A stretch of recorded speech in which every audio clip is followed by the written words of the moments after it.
प्यारे बच्चों नमस्कार। हायर मैथमेटिक्स के वीडियो लेक्चर में मैं आपका स्वागत करता हूं और इस वीडियो लेक्चर में हम लोग आज इनर प्रोडक्ट स्पेस में थोड़ा आगे बढ़ेंगे और बात करेंगे इनर प्रोडक्ट के कुछ थ्योरम्स के ऊपर।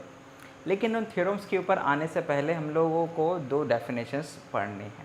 पहली डेफिनेशन है norm of a vector in a inner product space, यानी किसी भी वेक्टर का जो नॉर्म होता है इनर प्रोडक्ट में वो किस तरह से परिभाषित होता है, ये हम लोगों को समझना है आज। तो मान लीजिए let V F be a inner product space. मान लीजिए कि वी एफ जो है एक इनर प्रोडक्ट स्पेस है और अल्फा एक उसका वेक्टर है and alpha belongs to V F. ठीक है, अल्फा उसका एक वेक्टर है। सो द नॉर्म, जो नॉर्म है, norm of alpha is defined as ये नॉर्म ऑफ अल्फा को हम लोग इस तरह से डिनोट करेंगे। यहाँ पर दो आपकी लाइंस हैं दोनों तरफ अल्फा के, तो this is the symbol of norm of alpha. इसको प्रोनाउंस भी नॉर्म ऑफ अल्फा करेंगे and this is equals to the square root of inner product of alpha with alpha. तो ये है इसकी परिभाषा कि किसी भी वेक्टर का जो नॉर्म होता है वो अल्फा उस वेक्टर का उसी वेक्टर के साथ जो इनर प्रोडक्ट होता है उसके स्क्वायर रूट या वर्गमूल के बराबर होता है। सो this is the definition of norm of what, norm of alpha vector. Suppose that आप इसका एक एग्जांपल भी देख सकते हैं। सपोज दैट कि आपके पास में एक वेक्टर है alpha is equals to 1 2 and 1, ये एक वेक्टर है।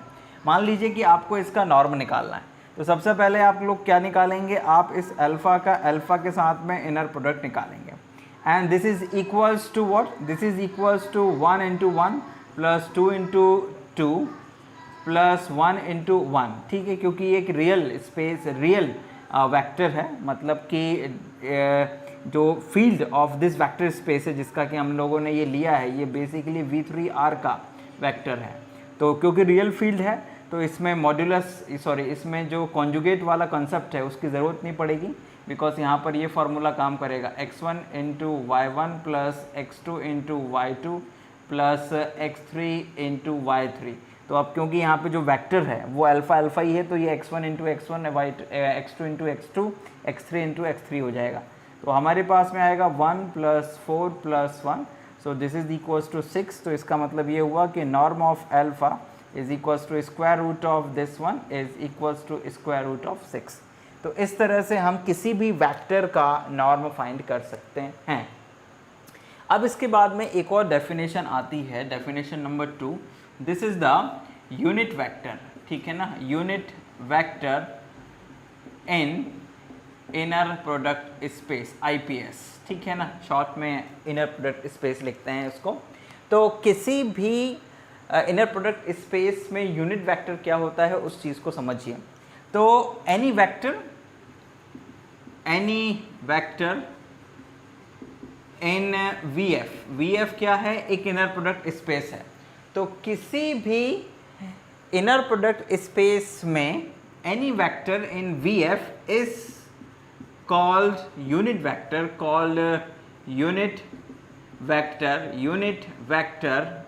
if its norm is 1। अगर उस वेक्टर का जो नॉर्म है वो 1 है तो उस वेक्टर को हम लोग क्या कहते हैं, यूनिट वेक्टर कहते हैं।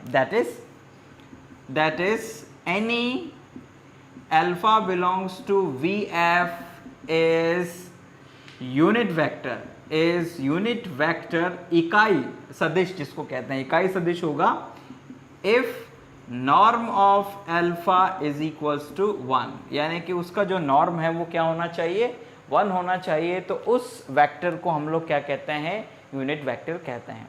आपको ये पता भी है कि किसी भी वेक्टर को अगर यूनिट वेक्टर बनाना है तो उस वेक्टर को अगर हम उसके नॉर्म से डिवाइड कर दें तो ये जो वेक्टर होता है ये ऑलवेज क्या होता है, यूनिट वेक्टर होता है ना। और इसको चाहें तो आप लोग क्रॉस चेक भी कर सकते हैं। कैसे भाई, अगर ये यूनिट वेक्टर है तो इसका जब आप इसी के साथ में इनर प्रोडक्ट निकालेंगे और उसका स्क्वायर रूट निकालेंगे तो वो 1 आएगा। चाहो तो क्रॉस चेक कर लो।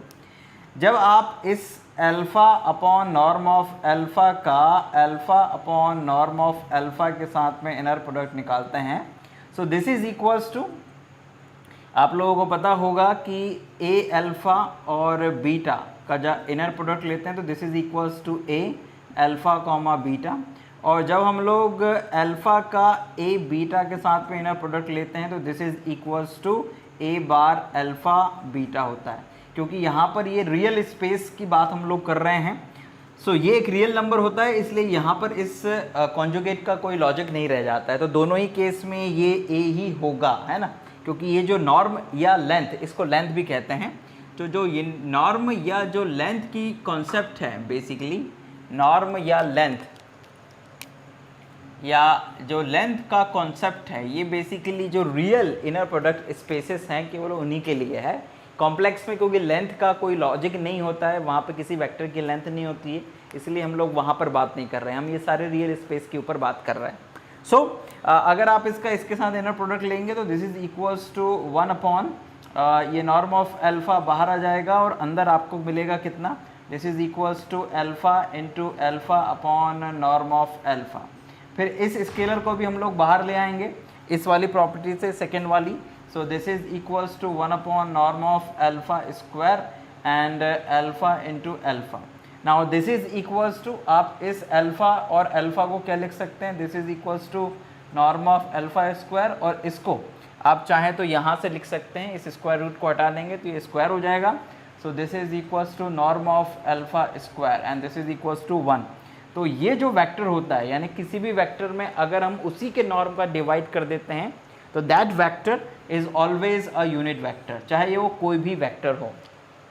और अगर आप जो VNR है, ये VNR, अगर आप इस n डायमेंशनल वेक्टर स्पेस की बात करें तो इसमें ये जो वेक्टर्स होते हैं कौन से, जैसे ये E1 होता है 1 0 0 डैश डैश, और ये E2 होता है आपका यहाँ पर it is 1 sorry it's 0 1 0 dash dash 0, और डैश डैश ये जो En होता है 0 0 डैश डैश 1। तो इसमें ये जो टपल्स होते हैं जिनमें कि nth पोजीशन पे 1 होता है, इन सभी वेक्टर्स की, क्योंकि ये स्टैंडर्ड बेसिस भी होता है, इन सभी वेक्टर्स की जो लेंथ होती है वो 1 होती है। तो ये जो जितने भी आपके पास वेक्टर्स हैं, ये स्टैंडर्ड बेसिस में जो होते हैं किसी भी n डायमेंशनल वेक्टर स्पेस में, इन सब वेक्टर्स की जो लेंथ होती है वो 1 होती है। तो ये सब यूनिट वेक्टर्स होते हैं बेसिकली। तो इस तरह से बच्चों अभी जो फ़िलहाल आप लोगों ने कॉन्सेप्ट समझा वो ये समझा कि किसी भी वेक्टर की लेंथ या नॉर्म क्या होता है इनर प्रोडक्ट स्पेस में। साथ ही आप लोगों ने ये भी देखा कि जो यूनिट वेक्टर होता है इनर प्रोडक्ट स्पेस में वो क्या होता है, कैसे उसको डिफाइन करते हैं और उसका नॉर्म के साथ में क्या रिलेशन है। तो इन सब छोटे से कंसेप्ट्स के बाद में अब आते हैं हम लोग थ्योरम्स के ऊपर, जो कि इनर प्रोडक्ट स्पेस के ऊपर बेस्ड हैं। इसमें इनर प्रोडक्ट स्पेस की डेफिनेशन भी यूज़ होगी, हो सका तो इन नॉर्म के और यूनिट जो वेक्टर है इसकी डेफिनेशन भी यूज़ होंगी। तो आइए ज़रा अब हम लोग बात करते हैं किसके ऊपर, theorems on inner product space के ऊपर। अब थ्योरम्स का सिलसिला शुरू हो जाएगा, तो इनको देखते हैं कितने लेक्चर्स लगते हैं कंप्लीट होने में। तो let's move to the theorems on inner product space. Now student, इस थ्योरम के ऊपर बात करते हैं। इसमें दो थ्योरम्स को मैंने मर्ज कर दिया है। एक VF वेक्टर स्पेस, सॉरी एक इनर प्रोडक्ट स्पेस है और अल्फ़ा बीटा वेक्टर्स हैं दो। तो पहला थ्योरम बेसिकली ये है कि a alpha comma beta is equals to a alpha comma beta, यानी अल्फ़ा बीटा का इनर प्रोडक्ट, और अल्फ़ा का अगर ए बीटा के साथ इनर प्रोडक्ट लेते हैं तो this is equals to a bar alpha beta inner product, और a alpha minus b beta का गामा के साथ में इनर प्रोडक्ट लेते हैं तो this is equals to a this one, and alpha का अगर a beta plus b gamma के साथ में इनर प्रोडक्ट लेते हैं तो ये दो रिजल्ट्स। तो ये कुल मिला के दो थ्योरम्स हैं, दो ये पहली थ्योरम है और ये दूसरी, क्योंकि एक ही इनर प्रोडक्ट स्पेस के लिए हैं तो इनको एक साथ रिजल्ट्स के रूप में यूज़ कर लेते हैं या प्रूफ करते हैं। तो आइए वन बाय वन इनको प्रूफ करना शुरू करते हैं। तो पहला जो रिज़ल्ट है उसको प्रूफ करने के लिए ज़्यादा प्रॉब्लम नहीं है, इट्स वेरी ईजी। तो आप यहाँ पे लिखिएगा by linearity property. So property, so by linearity property of inner product space, ठीक है ना, ये पहला हम लोग कर रहे हैं। तो इनर प्रोडक्ट स्पेस की जो लीनियरिटी प्रॉपर्टी है उससे आप क्या लिख सकते हैं, उससे आप लिख सकते हैं a alpha plus b beta और ये गामा इज इक्वल्स टू होता है ए, सॉरी ये नहीं, इज इक्वल्स टू होता है a alpha gamma plus b beta gamma. ये लीनियरिटी प्रॉपर्टी ऑफ वेक्टर्स और इनर प्रोडक्ट स्पेस होता है। अब अगर इस इनर प्रोडक्ट स्पेस में आप ध्यान दीजिए कि अगर हम यहाँ पर b को 0 कर दें तो इसकी बनावट कुछ इसके जैसी हो जाएगी। तो अगर आप यहाँ पे इस b को 0 करते हैं तो put b is equals to 0, तो ये बन जाएगा a alpha comma gamma is equals to a alpha comma gamma, क्योंकि इस b के 0 होने से ये पूरा 0 हो जाएगा। ये आपके पास आ गया और इसमें आप सिंपल इसको लिख सकते हैं a alpha comma beta is equals to a alpha comma beta, मतलब आपने गामा को क्या कर दिया, बीटा से रिप्लेस कर दिया, क्योंकि बीटा भी एक वेक्टर और गामा भी एक वेक्टर है। तो भाई जो वेक्टर यहाँ होगा वही वेक्टर यहाँ आ रहा है। तो आप इस तरह से पहला रिजल्ट आसानी से प्रूव कर सकते हैं। नाउ अब इसके बाद में आते हैं सेकेंड रिजल्ट के ऊपर। तो जो सेकेंड रिजल्ट है वो आसान है, कुछ ज़्यादा दम नहीं है, उसमें इस पहले वाले रिजल्ट का ही यूज़ करेंगे। तो जो सेकेंड रिजल्ट है उसको प्रूफ करने के लिए आप अल्फ़ा और ए बीटा को इस तरह से लिख दीजिए। जो प्रॉपर्टी होती है, कौन सी property, this is the complex conjugate property. इसको आप लोग लिख सकते हैं ए बीटा कॉमा अल्फ़ा का conjugate, so by conjugate symmetry property. तो ये जो कॉन्जुगेट सिमेट्री प्रॉपर्टी होती है उससे आपने ये लिख दिया है। दिखाई नहीं दे रहा होगा सामने वाले बच्चों को, इधर आ जाओ ठीक है ना, बीच में मत आओ बेटा, है ना, इस तरफ मत आओ। नाउ अब इसके आगे इसको आप लोग लिख सकते हैं दिस इज इक्वल्स टू, आपको पता है कि जब ये ए बाहर जाएगा तो ये कुछ इस तरह से हो जाएगा। अभी जो आप लोगों ने प्रॉपर्टी प्रूफ करी है उसी का इस्तेमाल करेंगे। तो दिस इज़ ए और बीटा और अल्फ़ा आ जाएगा यहाँ पे, बीटा अल्फ़ा, और पूरे के ऊपर ये बार चल ही रहा है। Now this is equals to a bar and beta and alpha bar का conjugate. Now this is equals to, इसको आप लिख सकते हैं क्या, इसको आप लिख सकते हैं अल्फ़ा बीटा, क्योंकि आपको पता है कि अल्फ़ा बीटा का बार बराबर होता है बीटा और अल्फ़ा, ठीक है।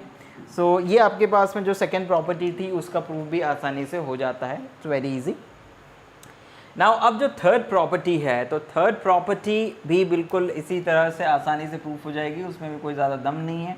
तो जो थर्ड प्रॉपर्टी है, थर्ड प्रॉपर्टी के लिए आपको क्या करना होगा, फिर से वही लिखेंगे बाय लीनियरिटी प्रॉपर्टी, है ना। तो लीनियरिटी प्रॉपर्टी से आप लोग क्या जानते हैं, आप लोग जानते हैं कि ए अल्फ़ा आपका a alpha plus b beta comma gamma is equals to होता है a alpha comma gamma plus b और बीटा कॉमा गामा। अब आप चाहें तो इसको आसानी से रिप्लेस कर सकते हैं, किससे, b को अगर माइनस बी से रिप्लेस कर देंगे तो आपका काम बन जाएगा। रिप्लेस या replace b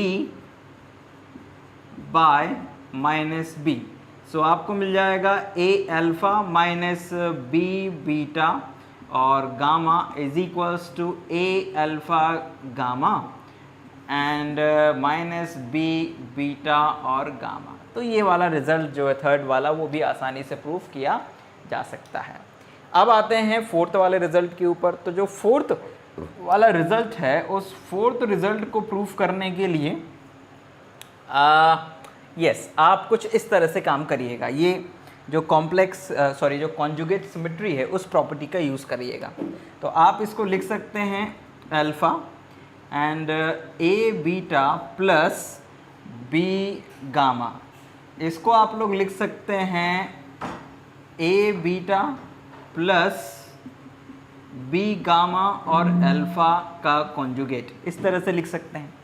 and now this is equals to, अब आप इसमें लीनियरिटी प्रॉपर्टी लगा दीजिएगा। तो this is equals to a beta alpha plus b gamma alpha, है ना। आप इस तरह से इसमें लिख सकते हैं। सो यही था ना, यस। तो ये पूरे के ऊपर क्या आ जाएगा, बार आ जाएगा, यानी कि कॉन्जुगेट का साइन आ जाएगा।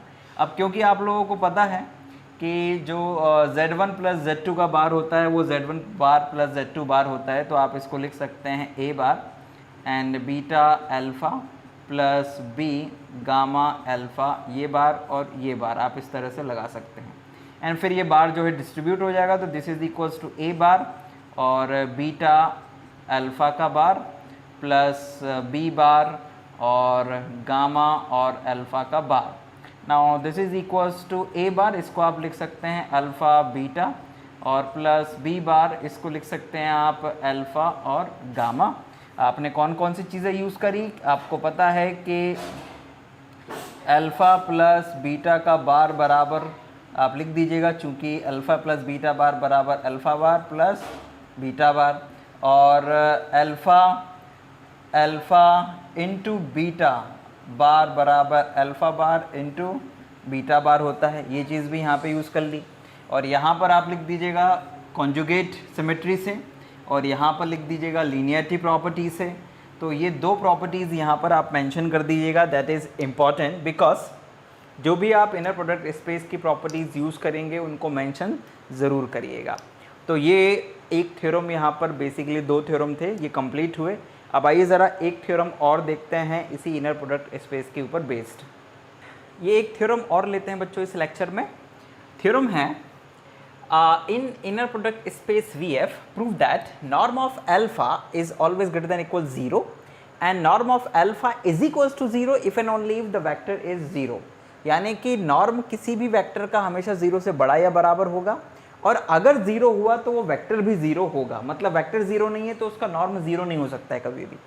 और दूसरा रिजल्ट है कि norm of a alpha, a where is any for all alpha belongs to V and A belongs to F, जहाँ पर A कोई भी कांस्टेंट है या फिर एक स्केलर है, तो इस A अल्फा का जो नॉर्म है वो बराबर होगा modulus of A into norm of alpha के बराबर। तो आइए ज़रा बारी बारी से अब इनको प्रूफ करना शुरू करते हैं। तो इनके प्रूफ ज़्यादा बड़े नहीं हैं, बहुत ही आसान है। By definition of norm in inner product space, क्या डेफिनेशन होती है? जो नॉर्म ऑफ अल्फा होता है वो बराबर होता है दिस वन, है ना।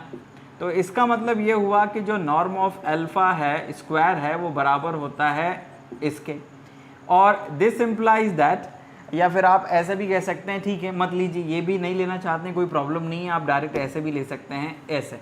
सो आप लोगों को पता है कि जो इनर प्रोडक्ट ऑफ अल्फा है वो हमेशा 0 से बड़ा या 0 हो सकता है।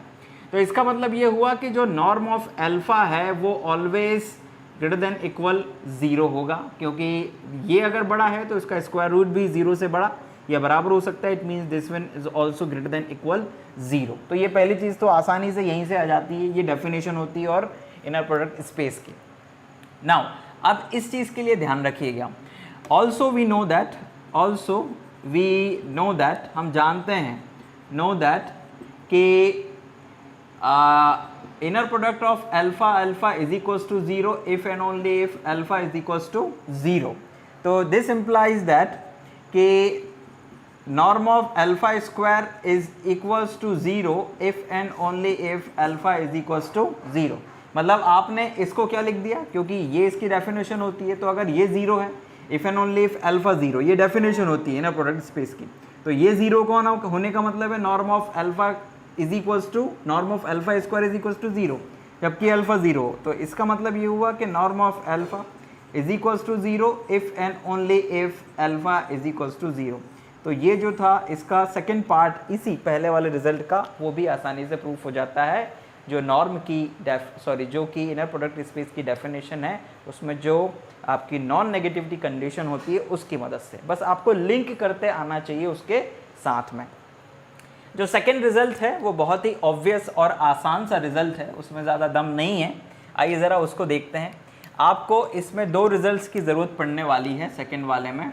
वी नो, क्या जानते हैं आप जानते हैं कि ए अल्फ़ा कॉमा बीटा बराबर होता है, it is equals to a alpha comma beta के, और अल्फ़ा ए बीटा बराबर होता है a bar alpha comma beta के। सो यहाँ पर आपको इसकी वैल्यू निकालनी है ना, तो इसका मतलब ये हुआ कि लुक एट दैट, आप ज़रा ध्यान दीजिएगा कि हम इसको लिख सकते हैं norm of alpha, so norm of a alpha का स्क्वायर बराबर inner product of a alpha into A alpha, यानी ए अल्फ़ा का ए अल्फ़ा के साथ इनर प्रोडक्ट बराबर नॉर्म ऑफ ए अल्फ़ा का स्क्वायर। नाउ अब जब आप इसमें ये पहली वाली प्रॉपर्टी यूज़ करेंगे तो आपको क्या मिलेगा, आपको मिलेगा ए अल्फ़ा इंटू ए अल्फ़ा। जब आप दूसरी वाली यूज़ करेंगे, इसको 1 और इसको 2 देते हैं तो इसको ये बाय 1 हुआ। जब सेकंड यूज़ करेंगे तो ए पहले से ही है और ये ए बार अब बाहर आएगा और ये अल्फ़ा अल्फ़ा हो जाएगा by 2। Now this is equals to a का ए बार मतलब कि कॉन्जुगेट ऑफ ए के साथ में जब प्रोडक्ट होता है तो this is equals to modulus of a का स्क्वायर, और ये आपका हो जाता है नॉर्म ऑफ अल्फ़ा का square, and this is equals to norm of a alpha, norm of a alpha का स्क्वायर। ठीक, तो this is equals to this one, आप दोनों ओर से स्क्वायर रूट हटा दीजिए तो this is equals to a alpha square is equals to modulus of a और नॉर्म ऑफ अल्फ़ा। तो ये आपकी जो सेकेंड रिजल्ट है वो भी यहाँ पर कंप्लीट हो गया। तो यहाँ पर बच्चों हम लोगों ने बेसिकली आज के इस लेक्चर में 2 डेफिनेशंस देखी और 3 थ्योरम्स देखे। बेसिकली एक पहले थ्योरम में हमने 2 थ्योरम्स ले लिए थे। अब इसके बाद में एक इम्पॉर्टेंट इनइक्वालिटी है जिसको कि कॉची-श्वार्ट्ज इनइक्वालिटी कहते हैं, और उसके बाद में कुछ और ट्रायंगुलर इनइक्वालिटी और पैरेललोग्राम लॉ इस इनर प्रोडक्ट स्पेस में है, जो कि बाय नेम प्रॉपर्टीज़ हैं और काम की भी हैं, और ये कॉची-श्वार्ट्ज तो काफ़ी काम की है, स्टेट एंड प्रूफ भी आती है कभी कभी। तो अब इसको हम लोग अपने अगले लेक्चर में लेंगे। तो तब तक के लिए हमारे साथ में बने रहिए। कोई डाउट या क्वेरी आती है तो ईमेल के माध्यम से आप लोग हमसे पूछ सकते हैं। हम जल्दी नेक्स्ट वीडियो में फिर आपके सामने उपस्थित होंगे। तब तक के लिए पढ़ते रहिए, खुश रहिए, अपना ख्याल रखिए, अपने देश के बारे में सोचिए, अपने परिवार का ध्यान रखिए। बहुत बहुत धन्यवाद। जय हिंद, वंदे मातरम।